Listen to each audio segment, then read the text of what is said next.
BNP চাচ্ছে যে এবার তাদের স্বতন্ত্র প্রার্থী না থাকুক। তাদের প্রত্যেকটা এলাকায় তার নির্বাচনী এলাকায়। তো সেটা আসলে মূলত কাজ হচ্ছে না।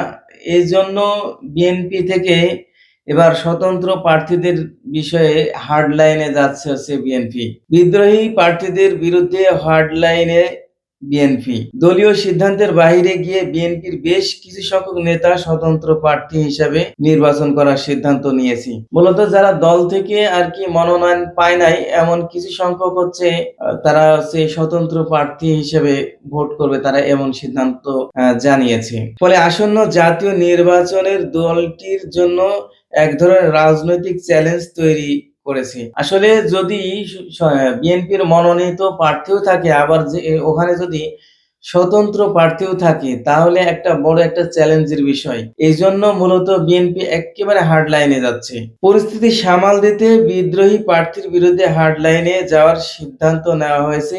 ইতিমধ্যে ৯ জন নেতাকে দলের প্রাথমিক সদস্য সহ সব পর্যায়ের পদ থেকে বহিষ্কার করা হয়েছে। বিএনপি যদি এই স্বতন্ত্র প্রার্থীদের বিষয়ে হার্ড লাইনে না যায়, তাহলে দেখা যাচ্ছে ওই আসনগুলা বিএনপি পাবে না। আবার ওই প্রতিপক্ষ বিরোধী দল ওই আসনগুলা জিতে যাওয়ার সম্ভাবনা অনেকটাই বেশি। এই জন্য বিএনপি হচ্ছে হার্ড লাইনে যাচ্ছে। মূলত আসলে এইসব হার্ড লাইনে যেও কোনো কাজ হচ্ছে না। তারা কারণ হচ্ছে বিএনপিতে যাদের মানে দল থেকে পদ স্থগিত করা হচ্ছে বা বহিষ্কার করা হচ্ছে, পরবর্তী টাইমে দেখা যাচ্ছে যে আবার তাদেরকে দলে নেওয়া হচ্ছে। আমরা এমন চিত্রই অনেক টাইমে দেখে আসছি। যেমন ফজলুর রহমানের পদ থেকে তাকে স্থগিত করা হয়েছে, আবার হচ্ছে দল থেকে বহিষ্কার করে দেওয়া হয়েছে, আবার তাকে নির্বাচনের মনোনয়নের উত্তোলনের আগেই তাকে হচ্ছে আবার দলে নিয়ে নেওয়া হয়েছে। এই যে